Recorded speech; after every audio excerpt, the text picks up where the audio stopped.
Hello everyone, I am Ayush और आज हम लोग करने वाले क्लास 10 सीबीएसई बायोलॉजी का पहला चैप्टर लाइफ प्रोसेस। ये बच्चों को बहुत ही टफ लगते हैं लाइफ प्रोसेस चैप्टर, क्योंकि इसमें टॉपिक्स बहुत ज़्यादा लेंथी चैप्टर है। इसे बच्चे रटने के लिए जाते हैं, इसीलिए उन्हें टफ लगता है। लेकिन हम लोग इसे एकदम डिटेल में डिस्कस करेंगे और एकदम समझ के डिस्कस करेंगे। और जितने भी टॉपिक्स हैं उन्हें एनसीईआरटी और एनसीईआरटी के बियॉन्ड जाके भी डिस्कस करेंगे, तो कोई आपको प्रॉब्लम नहीं होगी इस वीडियो को देखने के बाद। तो चलो बिना कोई देरी के स्टार्ट करते हैं। तो देखो लाइफ प्रोसेस का कॉन्सेप्ट क्या है। तो वर्ड पे जाओ, लाइफ और प्रोसेसेस। तो देखो जैसे कि आप जैसे कोई ह्यूमन बॉडी है, ठीक है, तो उसे सस्टेन करने के लिए, अलाइव रहने के लिए उसके बॉडी में जितने भी प्रोसेसेस चलते हैं उसे लाइफ प्रोसेस कहते हैं। जैसे आप फील करोगे आपके अंदर क्या क्या प्रोसेस चल रहा है, तो देखो फील करके समझो, ठीक है। बायोलॉजी क्या है, ये मतलब ये चैप्टर क्या है, आप खुद के बारे में पढ़ोगे और प्लांट्स के बारे में पढ़ोगे, तो सब चीज़ आप फील कर सकते हो, ठीक है। तो सबसे पहले क्या फील करो, ब्रेथिंग है यार। ब्रेथिंग करते हैं, डाइजेशन करते हैं, एक्सक्रीशन करते हैं, रिस्पायरेशन करते हैं। ये सब प्रोसेस क्या है, ये सब लाइफ प्रोसेस है। इन सब के बिना आप सस्टेन नहीं कर पाते, ठीक है। तो इसी से लाइफ प्रोसेसेस का डिफिनेशन बना है। लाइफ प्रोसेसेस का डिफिनेशन क्या है, the basic functions perform by living organism to maintain their life on earth इसको लाइफ प्रोसेस। मतलब जितने भी बेसिक फंक्शंस एक लिविंग ऑर्गेनिज्म परफॉर्म करता है अपने लाइफ को सस्टेन करने के लिए, अपने बॉडी को मेंटेन करने के लिए, उसे लाइफ प्रोसेसेस कहते हैं। तो डेफिनेशन आप समझ गए होगा। उसके बाद फिर देखो जितने भी लाइफ प्रोसेसेस हैं ना, जैसे उसे 7 कैटेगरी में बांट दिया गया है। वैसे तो आपको मेनली एनसीईआरटी में 4 लाइफ प्रोसेस के बारे में ही पढ़ना है, जो कि है respiration, transportation, nutrition and excretion, ठीक है। लेकिन इसमें क्या है, हम लोग 7 लाइफ प्रोसेस इसीलिए पढ़ रहे हैं क्योंकि जनरली आप सबको 7 लाइफ प्रोसेस को कंसीडर करते हैं। और अगर एग्ज़ाम में ये क्वेश्चन आता है तो हमें 7 ही लिखना है, क्योंकि नंबर पे रिस्क क्यों ले, और एग्जामिनर को भी लगेगा कि नॉलेज है हम लोग के पास। तो देखो सब लाइन बाय लाइन बहुत ही इजी है यार, सातों लाइफ प्रोसेस उसे लाइन बाय लाइन अच्छे से डिस्कस करते हैं। तो सबसे पहला क्या है, मेटाबॉलिज्म। मेटाबॉलिज्म में क्या है, जितने भी आपके सिंथेसिस रिएक्शन होते हैं और जितने भी ब्रेक डाउन होते हैं, तो आप बोलोगे ये सब क्या बोले। तो देखो जैसे कि केमिस्ट्री से समझाते हैं, तो Na+Cl क्या फॉर्म होता है, NaCl, जिसे हम कॉमन सॉल्ट भी कहते हैं, ठीक है। NaCl फॉर्म होता है ना। तो ये देखो ये किसका एग्जाम्पल होगा, ये हो गया किसका, सिंथेसिस का एग्जांपल, ठीक है। और इसी का आप उल्टा कर दो, मतलब अब इसी को ब्रेक कर दो Na और Cl में, तो ये हो गया ब्रेक डाउन का एग्जांपल। तो फील आ रही है ना सिंथेसिस और ब्रेक डाउन वाली चीज़ की। तो जितने भी सिंथेसिस और ब्रेक डाउन वाले चीज़ होते हैं वो मेटाबॉलिज्म में आते हैं। मेटाबॉलिज्म में क्या आता है, सिंथेसिस और ब्रेक डाउन वाली चीज़। और फिर देखो दूसरा होता है रिस्पायरेशन। तो रिस्पायरेशन का क्या है, a process by which plant a process by which living things produce energy from food. तो एक ऐसा प्रोसेस जिससे लिविंग थिंग्स जो होते हैं, वो जितने जो फूड हम लोग खाते हैं, फूड क्या है, food is a source of energy. तो जो फूड हम लोग खाते हैं उससे जो एनर्जी प्रोड्यूस होता है, किस प्रोसेस से, आगे हम लोग मतलब इसे बहुत डिटेल में डिस्कस करने वाले हैं, मतलब वो ऑक्सीजन का हेल्प से। तो उसे ही हम लोग रिस्पायरेशन कहते हैं। उसके बाद फिर तीसरा है सेंसिटिविटी। तो सेंसिटिविटी यार बहुत देखो बहुत इंपॉर्टेंट है। जैसे कि हम लोग इतना इंटायर बॉडी का नेटवर्क है, कंप्यूटर का ऐसा नेटवर्क होता है ना, वैसे बॉडी का क्या है, जैसे कंप्यूटर का ब्रेन है सीपीयू, तो अपना ब्रेन क्या है, अपना ब्रेन, हाँ ठीक है, समझ गए। तो देखो, तो ब्रेन जितने भी रिस्पॉन्स एंड स्टिमुलाई पे हम लोग का पूरा बॉडी काम करता है। जैसे कि अगर आपको कोई भी एक्शन करना है, आपको हाथ उठाना है, आपको पैर कूदना है, आपको पैर उठाना है, आपको कूदना है, आपको कुछ भी करना है, तो क्या आपका ब्रेन के पास पहले मैसेज जाता है, उसके बाद फिर मैसेज वहाँ के सेल्स को एक्टिवेट करता है। तो ये रिस्पॉन्स एंड स्टिमुलाई यही होता है, ठीक है। तो सेंसिटिविटी आप समझ गए होंगे। चौथा है ग्रोथ। तो ग्रोथ यार देखो सिंपल, इसमें कुछ स्पेशल नहीं है। ग्रोथ में क्या है, आप जैसे कि आपका ग्रोथ होता है बॉडी का, तो आप कुछ चीज़ें जो है उससे कैपेबल हो जाते हैं करने के लिए। जैसे बचपन में आप अच्छे से चल नहीं सकते, लेकिन ग्रोथ के बाद आप चल सकते हो। तो इसका भी आप समझ रहे हो कि इसका भी मीनिंग। और उसके बाद यार 5वां है रिप्रोडक्शन। तो रिप्रोडक्शन में क्या है, देखो मतलब बायोलॉजिकली जो न्यू इंडिविजुअल होते हैं, मतलब जो अपने पेरेंट्स अपने ऑफस्प्रिंग को जन्म देते हैं, उसे ही रिप्रोडक्शन कहते हैं। इसे बेसिक ये समझ लो। और फिर ये रिप्रोडक्शन जो है, ये मतलब अगर आप सोचोगे तो लाइफ प्रोसेस के लिए आप सोचोगे कि यार ऐसे तो कोई इंडिविजुअल है वो ऐसे भी जिंदा रह सकता है रिप्रोडक्शन के बिना। लेकिन अगर आप लॉन्ग टर्म में सोचोगे तो अगर रिप्रोडक्शन नहीं होगा तो हमारी स्पीसीज़ ख़त्म हो जाएंगी। इसीलिए रिप्रोडक्शन भी एक लाइफ प्रोसेस है और इम्पॉर्टेंट लाइफ प्रोसेस है, ठीक है। उसके बाद फिर एक्सक्रीशन आता है। एक्सक्रीशन तो देखो, अगर आप कुछ भी खाते हो, ठीक है, खाते हो तो उसमें क्या होता है कि हम लोग के बॉडी में हमारे बॉडी में कुछ वेस्ट प्रोड्यूस होता है, तो जो वेस्ट प्रोड्यूस होता है अगर हम लोग उसे बाहर नहीं निकालेंगे तो वो टॉक्सिक साबित होगा। तो जिस प्रोसेस से हम लोग बॉडी के वेस्ट को बाहर निकालते हैं उसे हम एक्सक्रीशन करते हैं। उसके बाद देखो यार न्यूट्रिशन आता है। तो nutrition the process of taking food and utilising it, मतलब जिस प्रोसेस से हम लोग फूड को इनटेक करते हैं। तो द प्रोसेस ऑफ इनटेकिंग फूड को हम लोग क्या बोलते हैं, इंजेशन एक टर्म दिया गया है, ठीक है, इंजेशन, INGESTION, ठीक है। तो इंजेक्शन टर्म, तो आपको अगर कोई पूछ ले कि इंजेक्शन को डिफाइन करो तो क्या, it is the process by which any organism intake food, ठीक है। उसके बाद process of taking food and utilising it is called nutrition. उसके बाद अगले लाइफ प्रोसेस की तरफ मूव करते हैं तो ट्रांसपोर्टेशन। इसका एग्जांपल मैंने आपको पहले भी दिया कि आप खाना खा लिए, ठीक है, खाना डाइजेस्ट हो गया, लेकिन अगर डाइजेस्ट के बाद एब्जॉर्ब हो गया, आप उसको पूरे सेल्स तक पहुंचना है, तो उसके लिए कौन सा एग्जांपल हो गया, ट्रांसपोर्टेशन, ठीक है। तो अभी ये सब मैंने बहुत शॉर्ट में बताया, इसे हम लोग जो इंपॉर्टेंट है इन सब में जो चार हैं उन्हें बहुत ही डिटेल में डिस्कस करेंगे, ठीक है। तो देखो यार अभी तक मैंने मिसेस ग्रैंट को याद रखो, मिसेस ग्रैंट को एंटी है, ठीक है, बहुत ही मतलब शॉर्ट फॉर्म में याद करने का, ठीक है। मिसेस ग्रैंट में क्या, M stands for metabolism, R stand for respiration, S stand for sensitivity, G stand for growth, R stand for reproduction, E stands for excretion, N stands for nutrition and T stands for transportation। तो ये एक short form है Mrs Grand, ठीक है, Mrs Grand. तो आप सब समझ गए होंगे अभी तक जितना भी मैंने आउटलाइन डिस्कस किया। आप देखो कुछ कुछ क्वेश्चन डिस्कस कर लेते हैं। तो जैसा हमने डिसाइड किया था कि हम लोग सारे टॉपिक को एकदम डिटेल में कवर करेंगे और कोई भी टॉपिक नहीं छोड़ेंगे, तो उसी को फॉलो करते हुए हम लोग आगे बढ़ते हैं। तो देखो जैसा आप शुरू में स्टार्ट में पढ़ोगे अपने NCERT के बुक में, तो उसमें आपको दिया रहेगा कि किसी भी ऑब्जेक्ट, किसी भी ऑर्गेनिज्म, मतलब कोई भी अगर ऑब्जेक्ट है, ठीक है, उसे आप लिविंग और नॉन लिविंग कैसे क्लासीफाई कर सकते हो। तो उसमें पहले एक डिस्कशन टाइप का क्रिएट किया गया। इसमें पहले बोला है कि जैसे आप अपने फ्रेंड को देखते हो तो उसके अंदर मूवमेंट होगा, तो आप उससे बोल सकते हो कि यार ये तो अलाइव है, ठीक है। लेकिन मूवमेंट में आप यहाँ पे कॉन्ट्रडिक्शन आ जाता है प्लांट्स का, ठीक है। तो मैन को क्वालिफाई कर लिया, ठीक है, आप प्लांट्स का कॉन्ट्रडिक्शन। तो ये मैं बस समझने के लिए बता रहा हूँ, ये एग्ज़ाम ओरिएंटेड नहीं है, लेकिन समझने के लिए समझो, ठीक है, क्योंकि NCERT में दिया हुआ है, NCERT में दिया है तो पढ़ना ज़रूरी है। तो देखो दूसरे में आ गया फिर प्लांट्स, ठीक है। तो प्लांट्स में आप देखो मूवमेंट्स तो नहीं देख सकते, मूवमेंट कंसिडर मतलब बैठे बैठे मूवमेंट नहीं देख सकते हो अनलेस एंड अनटिल उसमें हवा चले, हवा चलने से उसके पत्ते हिले, लेकिन आप उसमें ग्रोथ देख सकते हो, ठीक है। तो सेकेंड लाइफ प्रोसेस ग्रोथ का भी इसमें चर्चा कर लिया गया। उसके बाद इसे और बिल्डअप करते हुए बताया कि अरे यार अब तो यूनिसेलुलर ऑर्गेनिज्म पे आ, जैसे कि एमीबा ले लिया, तो आप उसको कैसे डिफाइन करोगे कि एमीबा को आप कैसे बोल सकते हो कि ये लिविंग ऑर्गेनिज्म है या नॉन लिविंग ऑर्गेनिज्म है। तो ये बच्चों के मन में कॉन्फ्लिक्ट रहता है। तो यार देखो तुम लोग, सबसे बेसिक जो है ना मॉलिकुलर मूवमेंट, ठीक है, मॉलिकुलर मूवमेंट, मॉलिकुलर मूवमेंट को सबसे बेसिक माना गया। अगर किसी भी ऑब्जेक्ट में अगर मॉलिकुलर मूवमेंट हो रहा हो तो वो लिविंग है, नहीं हो रहा हो तो नॉन लिविंग है, ठीक है। मॉलिकुलर मूवमेंट मतलब क्या, उसके मॉलिक्यूल्स मूव कर रहे हो, ठीक है, मतलब उस ऑब्जेक्ट के जो मॉलिक्यूल्स है वो मूव कर रहे हो। तो देखो आप बैक टू टॉपिक आते हैं। तो फिर देखो मिसेस ग्रैंट आपको पढ़ लिया होगा। अब हम लोग करने वाले कुछ क्वेश्चंस, क्योंकि हम लोग कुछ भी नहीं छोड़ने वाले हैं NCERT का। तो देखो NCERT में कुछ क्वेश्चन दिए हो। तो पहला, ये तो बहुत बेसिक क्वेश्चन है, आप जितना पिछले साल पढ़े हो, जितना अभी तक पढ़े हो, उस बेसिस पे आंसर कर सकते हो। तो पहला क्वेश्चन है, why is diffusion insufficient to meet the oxygen requirements of a multicellular organism like human.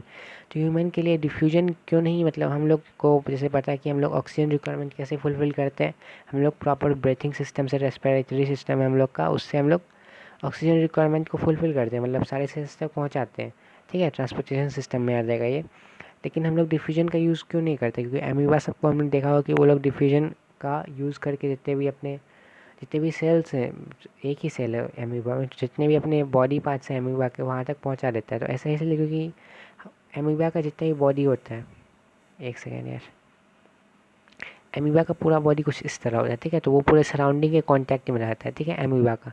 और वहीं हम ह्यूमन को कंसीडर कर ले तो ह्यूमन के सारे सेल्स कांटेक्ट में नहीं रहते हैं, इसी वजह से डिफ्यूजन हो पाना आसान नहीं बात है। तो ये चीज़ समझ रहे हो। तो ये सब क्वेश्चन से NCERT में दिया हुआ है, इसीलिए डिस्कस कर रहे हैं, ठीक है। और तो ये पहला पॉइंट तो ये हो गया कि हमारे जितने भी सेल्स हैं वो सीधा सराउंडिंग के कांटेक्ट में नहीं है। और दूसरा पॉइंट क्या हो जाएगा, दूसरा पॉइंट हो जाएगा कि डिफ्यूजन बहुत ही स्लो प्रोसेस है यार। डिफ्यूजन मतलब अगर साल लग जाएंगे तुम्हारे यहाँ से लेके, तुम्हारे हार्ट से लेके तुम्हारे वो फीट तक पहुँचने में ऑक्सीजन को, ठीक है, जो तब तक में तुम्हारा क्या होगा तुम समझ सकते हो, ठीक है, खुद समझदार हो। तो इसीलिए डिफ्यूजन जो है वो एक मतलब वो अच्छा मतलब सुटेबल नहीं है हम लोग के बॉडी को ऑक्सीजन रिक्वायरमेंट को फुलफिल करने के लिए। तो ये समझ गए होगे आप। सेकंड क्वेश्चन क्या है, what kind of criteria do you use to decide whether something is alive और नॉट। तो इसके लिए यार मैंने अभी जस्ट में बताया कि ये सब तो ठीक है, मूवमेंट लेते हैं, ग्रोथ लेते हैं, ये सब ठीक है, लेकिन मॉलिकुलर मूवमेंट सबसे बेसिक पे आता है। ठीक है, चलो अब हम लोग सबसे पहला लाइफ प्रोसेस जो बहुत ही अच्छे से कवर करने वाले न्यूट्रिशन, जो कि एनसीईआरटी में दिया हुआ और एनसीईआरटी में इसे अच्छे से डिस्कस भी किया गया है, तो इसीलिए इसे बहुत अच्छे से कवर करने वाले। देखो न्यूट्रिशन के बारे में मैंने पहले ही बताया कि the process of taking food and utilising it. ठीक है, तो इसी को बोलते हैं न्यूट्रिशन। तो देखो हम लोग का बॉडी जो है ना उसको एनर्जी चाहिए, कुछ भी करने के लिए हम लोग को एनर्जी चाहिए। एनर्जी का डेफिनेशन ही है ये, कैपेसिटी टू डू वर्क। तो वर्क के लिए एनर्जी रिक्वायर है। ठीक है, तो कुछ भी काम करना है उसके लिए एनर्जी रिक्वायर है। ठीक है, तो एनर्जी का रिक्वायरमेंट है। तो हम लोग को एनर्जी कहाँ से मिलता है, एनर्जी मिलता है फूड से। तो what is food, food is nothing but food is source of energy. ठीक है, तो फूड में क्या होते हैं, फूड में भी देखो न्यूट्रिएंट्स होते हैं, न्यूट्रिएंट्स। ठीक है, तो न्यूट्रिएंट्स के बारे में देखते हैं, the substance that provide energy and nourishment to our body. Nutrients food में वो सब्सटेंस होते हैं जो हम लोग के बॉडी में जो है ना एनर्जी प्रोवाइड करते हैं हम लोग के बॉडी को, और नरिशमेंट प्रोवाइड करते हैं। नरिशमेंट मतलब क्या, पोषण प्रोवाइड करते हैं। ठीक है, उसे न्यूट्रिएंट्स कहते हैं। और एनर्जी जितने भी और अदर लाइफ प्रोसेस हैं, चाहे आप जितने भी लाइफ प्रोसेस है, ट्रांसपोर्टेशन ले लो, एक्सक्रीशन ले लो, रेस्पिरेशन ले लो, सब में सेल्स का मूवमेंट होता है। अगर कोई भी चीज़ को मूव कराना है तो उसे आपको एनर्जी देना पड़ेगा, ये बात है। ठीक है, तो कोई भी चीज़ को मूव कराना है उसके लिए एनर्जी रिक्वायर है, क्योंकि उसमें वर्क होता है। ठीक है, तो एनर्जी समझ रहे हो ना, क्यों रिक्वायर, एनर्जी का कितना इंपॉर्टेंस है। ठीक है, तो न्यूट्रिएंट्स जो फूड में प्रेजेंट होते हैं वही हमें प्रोवाइड करते हैं एनर्जी। अब देखो न्यूट्रिएंट्स को दो कैटेगरी में डिवाइड किया गया। ठीक है, न्यूट्रिएंट्स को दो कैटेगरी में डिवाइड किया गया। तो मैं शॉर्ट फॉर्म लिख रहा हूँ, ये रियल में शॉर्ट फॉर्म नहीं है समझने के लिए। तो यार एग्जाम में मत लेना, नंबर कट जाएगा तो मुझे बोलोगे। एनयूटी मतलब न्यूट्रिएंट्स। ठीक है, तो न्यूट्रिएंट्स को दो पार्ट में डिवाइड किया गया, एक है माइक्रो और दूसरा है मैक्रो। तो माइक्रो जैसा वर्ड है छोटा, इसका मतलब क्या आप समझते हो, छोटा सा। ठीक है, तो छोटा कोई माइक्रो मतलब छोटा सा चीज़। तो जो जो न्यूट्रिएंट्स हमारी बॉडी को कम अमाउंट में चाहिए उसे माइक्रो न्यूट्रिएंट्स कहते हैं, जो ज़्यादा अमाउंट में चाहिए उसे मैक्रो न्यूट्रिएंट्स कहते हैं। माइक्रो MICRO माइक्रो न्यूट्रिएंट्स के एग्जांपल होंगे जिंक। ठीक है, जिंक होंगे, विटामिन एंड मिनरल्स होंगे। विटामिन एंड मिनरल्स ये सब इंपॉर्टेंट है हम लोग के बॉडी के लिए। अगर ये नहीं होंगे तो हमें डेफिशिएंसी डिजीज़ होती है। ठीक है, लेकिन ये ज़्यादा अमाउंट में नहीं चाहिए, एक बहुत ही लिमिटेड अमाउंट है उसी में चाहिए। और मैक्रो न्यूट्रिएंट्स की बात करें, मतलब जो न्यूट्रिएंट्स हमारे बॉडी को ज़्यादा अमाउंट में चाहिए, उसमें क्या आता है, कार्बोहाइड्रेट आता है, फैट आता है। ठीक है, तो ये सब हम लोग के बॉडी को ज़्यादा अमाउंट में चाहिए। कार्बोहाइड्रेट आपको पता है एनर्जी गिविंग फूड है, फिर फैट्स भी आपको पता ही होगा। अब देखो हमने क्या पढ़ा, सबसे पहले तो लाइफ प्रोसेस को डिफाइन किया, उसके बाद फिर लाइफ प्रोसेस के बाद हमने क्या पढ़ा कि लाइफ प्रोसेस को उसके 7 टाइप्स में डिवाइड किया। उसके बाद हमने जो एनसीईआरटी में 4 टाइप्स दिए हैं उसे निकाला। उसमें से सबसे पहले न्यूट्रिशन को उठाया। अब न्यूट्रिशन सबसे, देखो 4 लाइफ प्रोसेस ही हम लोग पढ़ने वाले हैं mainly, nutrition, transportation, respiration and excretion. तो न्यूट्रिशन से हम लोग शुरू करें। न्यूट्रिशन का हमने डिफिनेशन देख लिया। अब हम लोग पढ़ने वाले कि न्यूट्रिशन को 2 पार्ट्स में डिवाइड किया गया है। न्यूट्रिशन को जो है ना 2 पार्ट्स में डिवाइड किया गया है on the basis of modes of nutrition. तो मोड ऑफ न्यूट्रिशन का यहाँ पे यही मतलब है कि आप जो फूड खा रहे हैं उसका सोर्स क्या है। ठीक है, वो फूड आपने खुद प्रिपेयर किया है या फिर किसी दूसरे सोर्स से आप एक्सट्रैक्ट करिए खा रहे हैं। ठीक है, तो मोड ऑफ न्यूट्रिशन के बेसिस पे जो है ना जितने भी न्यूट्रिशन को 2 टाइप में डिवाइड किया गया है। न्यूट्रिशन को 2 टाइप में डिवाइड किया गया है मोड ऑफ न्यूट्रिशन के बेसिस पे। सबसे पहला क्या है, ऑटोट्रॉपिक। तो ऑटोट्रॉप्स देख लो क्या होता है। ऑटोट्रॉप्स ऑर्गेनिज्म, वैसे ऑर्गेनिज्म जो अपना फूड खुद प्रिपेयर करते हैं सिंपल इनऑर्गेनिक सब्सटेंस से, उन्हें ऑटोट्रॉप्स कहते हैं। और जो ऑटोट्रॉप्स जिस तरह का न्यूट्रिशन फॉलो करते हैं उसे ऑटोट्रॉपिक न्यूट्रिशन बोलते हैं। समझ रहे हो तुम कि ऑटोट्रॉप्स क्या होते हैं। ऑटोट्रॉप्स ऐसे ऑर्गेनिज्म जो अपना फूड खुद प्रिपेयर करते हैं सिंपल इनऑर्गेनिक सब्सटेंस का फील लेना है तो अभी ये समझ लो इनऑर्गेनिक सब्सटेंस के लिए कि वैसे सब्सटेंस जो लिविंग होते हैं, सॉरी नॉन लिविंग होते हैं, उन्हें इनऑर्गेनिक सब्सटेंस कहते हैं। क्योंकि अभी आपने कार्बन एंड कंपाउंड चैप्टर नहीं पढ़ा होगा जो आपका क्लास 10th में। तो इनऑर्गेनिक और ऑर्गेनिक में आपको प्रॉब्लम अभी मतलब उतना डीप नहीं जाओ, बस इतना समझ लो लिविंग और नॉन लिविंग से रिलेट कर लो। नॉन लिविंग को इनऑर्गेनिक समझ लो। ठीक है, उसके बाद देखो ये क्या है अगला, the organism which follow autotrophic mode of nutrition are called autotrophs. ठीक है, तो हमने डिस्कस कर ही लिया। उसके बाद इसका एग्जांपल लिख लो, blue green algae, green plants etcetera, ये सब ऑटोट्रॉपिक मोड ऑफ न्यूट्रिशन को फॉलो करते हैं। ऑटोट्रॉपिक मोड ऑफ न्यूट्रिशन एकदम डिटेल में अभी तक हमने डिस्कस कर लिया है। अब देखो ऑटोट्रॉपिक मोड ऑफ न्यूट्रिशन को भी डिवाइड किया गया है। ठीक है, मतलब पहले न्यूट्रिशन का डिवीजन हो गया ऑटोट्रॉपिक में और हेटेरोट्रॉपिक में। और अभी देख लो, अभी हम लोग बस ऑटोट्रॉपिक को कवर कर रहे हैं।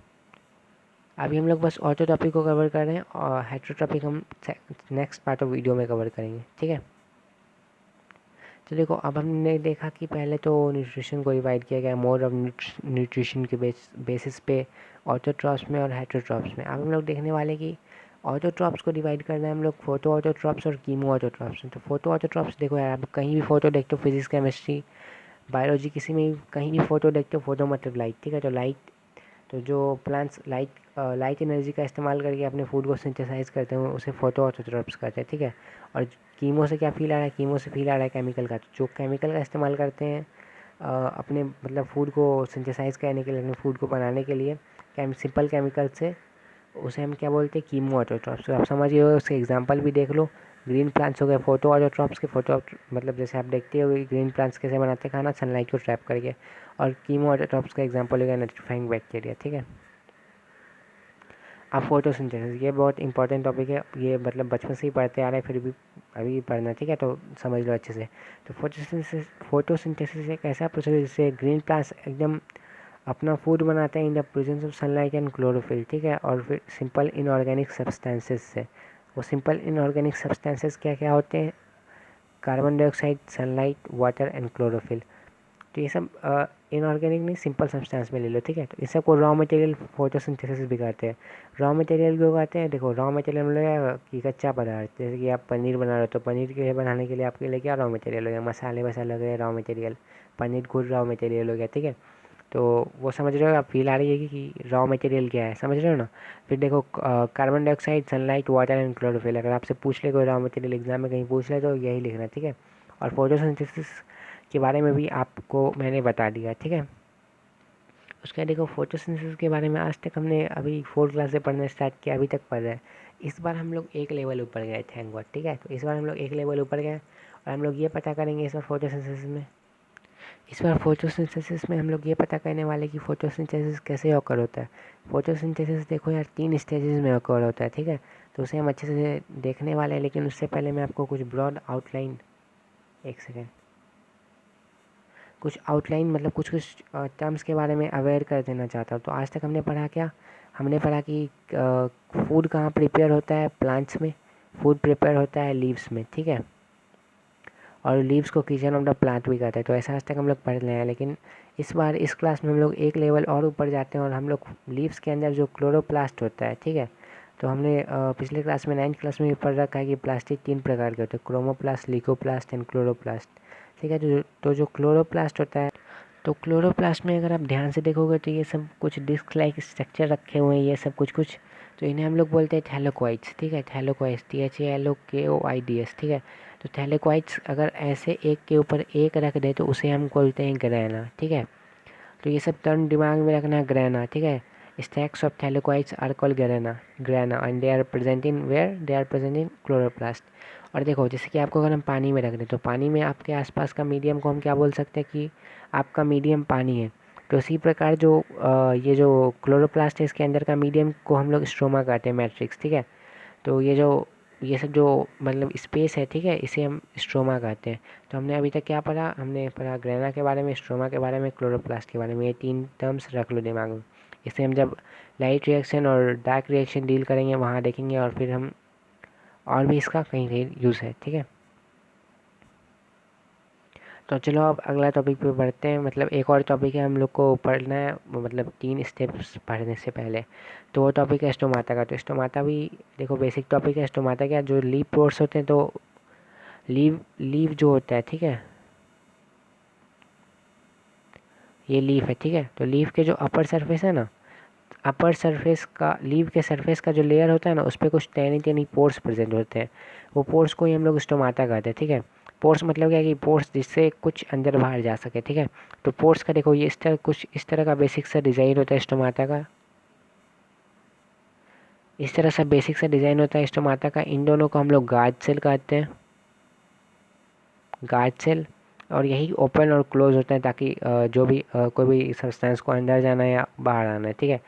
तो स्टोमाटा का आप डिफाइन कर दोगे कि अगर आपसे पूछा जाए कि व्हाट इज स्टोमाटा, तो this are tiny pores present on the surface of the leaves, ठीक है। और स्टोमाटा के बारे में आपको एक और मतलब फंक्शंस भी पूछ सकते हैं। तो फंक्शंस देखो, इसका एक बहुत इंपॉर्टेंट फंक्शन है कि जो रेस्पिरेटरी गैसेज होते हैं, तो रेस्पिरेटरी गैसेज मतलब क्या, जो रेस्पिरेशन में जो दो मेनली गैस इन्वॉल्व होते हैं, प्लांट के लिए भी और एनिमल के लिए भी एप्लीकेबल है। हम लोग के लिए क्या एप्लीकेबल है, हम लोग ऑक्सीजन लेते हैं, कार्बन डाइऑक्साइड एक्सहेल करते हैं, लेकिन प्लांट क्या है, प्लांट कार्बन डाइऑक्साइड लेता है और oxygen as a by product exhale करता है, ठीक है। तो ये जो रेस्पिरेटरी गैसेज हैं, ऑक्सीजन एंड कार्बन डाइऑक्साइड, इसको ये अंदर कैसे जाता है प्लांट्स की, ये अंदर जाता है स्टोमाटा के थ्रू। और इसका दूसरा क्या है स्टोमाटा का, वो दूसरा फंक्शन है ट्रांसपिरेशन। तो ट्रांसपिरेशन देखो क्या होता है, तो जो प्लांट होता है वो जो वाटर लूज़ करता है, जो एक्सेस वाटर उसके पास होता है, उसी को ट्रांसपिरेशन कहते हैं। ट्रांसपिरेशन के प्रोसेस से वो वाटर लूज़ करता है, ठीक है। तो ये दो प्रोसेस आप, दो फंक्शंस आप लिख दोगे, ठीक है, ट्रांसपिरेशन एंड इनटेक, मतलब मूवमेंट ऑफ रेस्पिरेटरी गैसेस, ठीक है। तो ये दोनों फंक्शंस हो गए स्टोमाटा के। अब देखो, जो हम लोग ये डिस्कस करने वाले कि तीन पार्ट्स में जो हमने अभी तक में बिल्डअप किया कि तीन पार्ट्स में ऑकर होता है, ये जो फोटोसिंथेसिस का पूरा प्रोसेस है, उसे एकदम अच्छे से डिटेल में डिस्कस करने वाले हैं। तो देखो चलो, सबसे पहला क्या होता है, सबसे पहला चीज़ फोटोसिंथेसिस में सबसे पहला चीज़ होता है या कि जो लाइट एनर्जी है ना, उसे क्लोरोफिल एब्जॉर्ब कर लेता है। तो क्लोरोफिल आपको मैंने पढ़ा होगा आपने कि ग्रीन पिगमेंट होता है प्लांट में। इसी कारण जो ग्रीन प्लांट्स होते हैं वो ग्रीन दिखते हुए, ग्रीन पिगमेंट मतलब क्या, कलर, ठीक है। जो ग्रीन पिगमेंट होता है वो जो क्लोरोप्लास्ट में प्रेजेंट होता है क्लोरोफिल, तो वही जो है ना लाइट एब्जॉर्ब करता है। तो पहला स्टेप क्या है कि absorption of light energy by chlorophyll. अब देखो सेकंड प्रोसेस क्या है, conversion of light energy into chemical energy. तो जो क्लोरोफिल ने लाइट एनर्जी को एब्जॉर्ब किया था उसे केमिकल एनर्जी में चेंज किया जाता है सेकंड प्रोसेस में, सेकेंड स्टेप में। और फिर उस जो H2O है, तो H2O का सोर्स आपको पता होगा कि पानी आप कहाँ मिलता है, प्लांट्स को पानी मिलता है, उनके रूट से वो एब्जॉर्ब करते हैं जो सॉइल में करे रहता है, ठीक है। तो जो सेकेंड प्रोसेस है उसमें, सेकेंड स्टेप है उसमें क्या होता है कि H2O को हाइड्रोजन और ऑक्सीजन में स्प्लिट कर दिया जाता है, ठीक है। फिर तीसरा प्रोसेस क्या है कि जो CO2 है, CO2 का रिडक्शन होता है। तो रिडक्शन देख लो क्या होता है, पहले रिडक्शन देख लो। तो अगर आप कोई भी चीज़ पे हाइड्रोजन, कोई भी कंपाउंड है, ठीक है, अगर आप उसमें हाइड्रोजन ऐड करते हो और उससे ऑक्सीजन निकाल लेते हो, इन दोनों में से कोई एक भी चीज़ होता है तो उसे हम रिडक्शन कहते हैं, ठीक है। तो देखो रिडक्शन में यहाँ पे देखो क्या होता है, तो देखो CO2 होता है ना, CO2 जो स्टोमाटा के थ्रू एंटर करता है, वो C6H12O6, ठीक है। तो ये ग्लूकोज है, ठीक है। इसमें इसमें कन्वर्ट हो जाता है, ठीक है। तो इसको रिडक्शन के थ्रू, तो देखो यहाँ पे आप हाइड्रोजन ऐड हो गया, ठीक है। तो हाइड्रोजन ऐड हुआ मतलब क्या, रिडक्शन भी हुआ, ठीक है। तो तीनों प्रोसेस आप समझ चुके होंगे। सबसे पहले तो क्लोरोफिल ने लाइट एब्जॉर्ब की, फिर उस लाइट एनर्जी को केमिकल एनर्जी में कन्वर्ट किया गया। फिर उस केमिकल एनर्जी के साथ साथ एक और चीज़, उसी स्टेप में एक और चीज़ हुआ कि जो H2O है उसे हाइड्रोजन और ऑक्सीजन के एटम्स में ब्रेक किया गया। और तीसरा प्रोसेस क्या है कि जो CO2 है उसे रिड्यूस करके इस कार्बोहाइड्रेट जो कि प्लांट्स का खाना बन गया, उसे उसमें मतलब कन्वर्ट कर दिया गया CO2 को। तो ये देखो CO2 का जो बेसिक इक्वेशन है, ये बहुत ही इंपॉर्टेंट है और अक्सर पूछा जाता है, तो इसे देख लेना, ठीक है। और फिर देखो लाइट रिएक्शन और डार्क रिएक्शन। तो लाइट रिएक्शन डार्क रिएक्शन के बारे में जो हमने ग्रेनाइस्ट्रोमा के बारे में पढ़ा था, उसका यूज अभी यही है, ठीक है। तो लाइट रिएक्शन डार्क रिएक्शन, इसे आप इसके नाम से भी गेस कर सकते हो। The part of photosynthesis that happen in the presence of light is called light reaction, and the part of photosynthesis that happen in absence of light is called dark reaction. तो ये definition भी एकदम से ये कोई भी नहीं काट सकता, ठीक है। और एडिशनल नॉलेज के लिए आप एक और चीज़ जोड़ सकते हो कि लाइट रिएक्शन में जो है ना ATP और NADPH प्रोड्यूस होता है, ठीक है। ATP का फुल फॉर्म होता है एडिनोसिन ट्राईफॉस्फेट, ठीक है, इसे याद कर लो, एडिनोसिन ट्राईफॉस्फेट, ये बहुत इंपॉर्टेंट है। और NADPH का यार देखो ये बहुत ही हार्ड होता है और बिल्कुल सिलेबस के बाहर है, इसलिए इसका फुल फॉर्म याद करने का अभी हमको नहीं लगता कोई इंपॉर्टेंट है, ठीक है। तो फिर ATP का हो जाएगा एडिनोसिन ट्राईफॉस्फेट। और जैसा मैं बता रहा था कि लाइट रिएक्शन में ATP और NADPH प्रोड्यूस होता है। तो दो पॉइंट आपको पता चल गया होगा लाइट रिएक्शन के बारे में। अब डार्क रिएक्शन कब होता है, जब फोटोसिंथेसिस का वो पार्ट होता है जब कि लाइट नहीं होता है, इन एब्सेंस ऑफ लाइट, ठीक है। तो एब्सेंस ऑफ लाइट में तो लाइट एनर्जी इसको कहाँ से मिलेगा, आप ये सोचोगे। तो जो ये ATP होता है ना, ये एनर्जी करेंसी होता है, ठीक है। तो ATP और NADPH के यूज़ करके ही जो डायरेक्ट रिएक्शन है उसे उसे मतलब उसे इम्प्लीमेंट किया जाता है, ठीक है, और फिर उसी का एंड प्रोडक्ट क्या होता है, ग्लूकोज। तो लाइट रिएक्शन और डार्क रिएक्शन के बीच में अगर इनकेस डिफरेंस पूछ लिया, जो कि एनसीईआरटी में नहीं दिया है लाइट रिएक्शन डार्क रिएक्शन, फिर भी पूछ लिया जाता है, तो अगर इनकेस पूछ लिया तो आप, मुझे उम्मीद है कि आप इसे अच्छे से लिख दोगे, ठीक है। अब देखो एक और इम्पॉर्टेंट टॉपिक है कि how do plant get nutrients. तो प्लांट को और न्यूट्रिएंट्स कहाँ से मिलते हैं। तो न्यूट्रिएंट्स तो आप देखो यार, फूड प्रिपेयर करता है उससे भी न्यूट्रिएंट्स मिलते हैं, ठीक है। और फिर बहुत सारे न्यूट्रिएंट्स कहाँ से मिलते हैं, बहुत सारे न्यूट्रिएंट्स सॉइल से मिलते हैं, ठीक है। तो सॉइल में आप देख सकते हो कितने सारे न्यूट्रिएंट्स, इसमें से भी कुछ माइक्रो न्यूट्रिएंट्स होंगे, मैक्रो न्यूट्रिएंट्स होंगे। तो एक सोर्स क्या हो गया, सॉइल हो गया, ठीक है, इसे दिमाग में रखना। उसके बाद देखो, plant take nitrogen from the soil by absorption through their roots as amino acid, nitrate ions, nitrate. तो ये रिपीट हो गया, रुको एक मिनट, इसको एक बार काट दो। नाइट्रेट आयंस और एमोनियम आयंस, ठीक है। तो प्लांट जो है एब्जॉर्ब करता है अपने रूट्स के थ्रू एमिनो एसिड ये सब को, ठीक है। और फिर प्लांट्स देखो, कोई कोई जो इंसेक्टिवोरस प्लांट होते हैं, इंसेक्टिवोरस प्लांट मतलब क्या, वो प्लांट्स जो इंसेक्ट पे डिपेंड करते हैं अपने फूड के लिए। तो कुछ कुछ ऐसे ही प्लांट्स होते हैं, तो वो प्लांट्स का नाइट्रोजन नीड्स कौन फुलफिल करता है, जो इंसेक्ट्स होते हैं वो करते हैं, ठीक है। चलो हम नेक्स्ट टॉपिक की ओर मूव करते हैं, जो कि हेटेरोट्रॉपिक न्यूट्रिशन। तो हमने ऑटोट्रॉपिक न्यूट्रिशन के बारे में पढ़ा पहले, तो उसे फोटोट्रॉपिक और कीमोट्रॉपिक में बांटा है, ठीक है। उसके बाद फिर हमने फोटो ऑटोट्रॉपिक को बहुत अच्छे तरीके से डील किया, उसमें फोटोसिंथेसिस किया, फोटोसिंथेसिस में क्या क्या प्रोसेस इन्वॉल्व होते हैं, कितने 3 स्टेप में होता है उनके बारे में देखा। उसके लाइट रिएक्शन और डार्क रिएक्शन को देखा। अब हम लोग हेटेरोट्रॉपिक न्यूट्रिशन में आ गए, जो कि मोस्ट ऑफ न्यूट्रिशन के बीच में बेसिस पे जो हमने न्यूट्रिशन को 2 भागों में डिवाइड किया था, ऑटोट्रॉपिक और हेटेरोट्रॉपिक, उसका दूसरा भाग है, ठीक है। तो बिना कोई देरी के इसे भी स्टार्ट करते हैं। तो देखो, ऐसा जो हेटेरोट्रॉप्स कौन होते हैं, वो ऐसे ऑर्गेनिज्म जो अपना फूड खुद प्रिपेयर नहीं करते हैं, वो अपने फूड के लिए जो है, जो ऑटोट्रॉप्स के द्वारा बनाए गए फूड होते हैं उस पर डिपेंड करते हैं, या फिर जो खुद दूसरे हेटेरोट्रॉप्स होते हैं उसे ही किल करके खाए जाते हैं। जैसे कि हम लोग हेटेरोट्रॉप्स के एग्जांपल है, तो हम लोग या तो प्लांट बेस्ड प्रोडक्ट खाते हैं, जैसे कि पल्सेस वल्सेस हो गए, व्हीट ग्रेन्स हो गए, या फिर हम किसी जैसे कि चिकन विकन खा लेते हैं, तो चिकन विकन किसका हो गया, वो खुद है हेटेरोट्रॉप है चिकन, ठीक है। तो हम लोग दोनों चीज़ पे डिपेंड करते हैं, ठीक है। तो हेटेरोट्रॉप का डिफिनेशन आप देख सकते हो यहाँ पे, it is a mode of nutrition in which organism depend on other organism for food, ठीक है। और इसमें क्या है हेटेरोट्रॉपिक न्यूट्रिशन के बारे में, कि ये जो है ना, कॉम्प्लेक्स मटेरियल को इनटेक करता है, ठीक है। हमने ऑटोट्रॉपिक के बारे में क्या देखा कि ये सिंपल इनऑर्गेनिक मटेरियल को लेके अपना फूड बनाता है, लेकिन हमने हेटेरोट्रॉपिक के बारे में क्या देखा ना, कि हम ये कॉम्प्लेक्स मटेरियल को इनटेक करता है। जैसे कि कॉम्प्लेक्स मटेरियल क्या हो गया, कॉम्प्लेक्स मटेरियल हो गया ग्लूकोज, सिंपल मटेरियल क्या हो गया, CO2 हो गया, सिंपल मटेरियल का एग्जाम्पल, समझ रहे हो आप क्या बोलना चाह रहा हूँ। तो हेटेरोट्रॉपिक का एग्जाम्पल में ह्यूमन बींग, एनिमल्स, ये सब, ठीक है। और फिर अब देखो टाइप्स ऑफ हेटेरोट्रॉपिक न्यूट्रिशन। तो हेटेरोट्रॉपिक न्यूट्रिशन के टाइप के बारे में एनसीईआरटी में डिटेल में डिस्कस नहीं किया गया है, फिर भी ये इंपॉर्टेंट है। चलो इसे बहुत ही अच्छी तरीके से डिस्कस करते हैं, ठीक है, डिटेल में। तो देखो, सबसे पहला है हेटेरोट्रॉपिक न्यूट्रिशन का टाइप है, सबसे पहला सैप्रोफाइटिक न्यूट्रिशन। और जो सैप्रोफाइटिक न्यूट्रिशन को फॉलो करते हैं उन्हें हम लोग सैप्रोफाइट्स भी कहते हैं। तो देखो, सैप्रोफाइटिक न्यूट्रिशन में क्या होता है कि इसमें जो ऑर्गेनिज्म होते हैं ना, वो डेड और डिके मैटर पे, जैसे कि कोई भी चीज़ सड़ा गला है उस पर डिपेंड करते हैं अपने फूड के लिए, ठीक है। तो जैसे कि इसके एग्जाम्पल में आप देखो लो क्या क्या हो गया, इसके एग्जाम्पल में फंगी वंगी हो जाएगा, ठीक है। तो फिर और इसके बारे में एक और चीज़ कॉमन है कि ये जो है ना, जैसे कि हम लोग क्या करते हैं, हम लोग पहले खाना खाते हैं उसके बाद डाइजेस्ट करते हैं, लेकिन ये जो सैप्रोफाइटिक होते हैं ये क्या करते हैं, तो सैप्रोफाइट जैसे कि ये देखो लो, ये कोई खाना है, ठीक है, तो इसके ऊपर पहले इंजाइम सेक्रेट करेंगे, मतलब इनका डाइजेशन पहले होता है सैप्रोफाइटिक ऑर्गेनिज्म का, बाद में इनटेक ऑफ फूड होता है। हम लोग के केस में क्या होता है, हम लोग के केस में इनटेक ऑफ फूड पहले हो जाता है, उसके बाद डाइजेशन होता है, ठीक है। तो सैप्रोफाइटिक आप समझ रहे हो कि इंजाइम सेक्रेट करके पहले ही उसे सिंपलर सब्सटेंस में ब्रेक कर देते हैं, मतलब एक तरह से डाइजेस्ट कर देते हैं, उसके बाद उसे इनटेक करते हैं सैप्रोफाइट्स।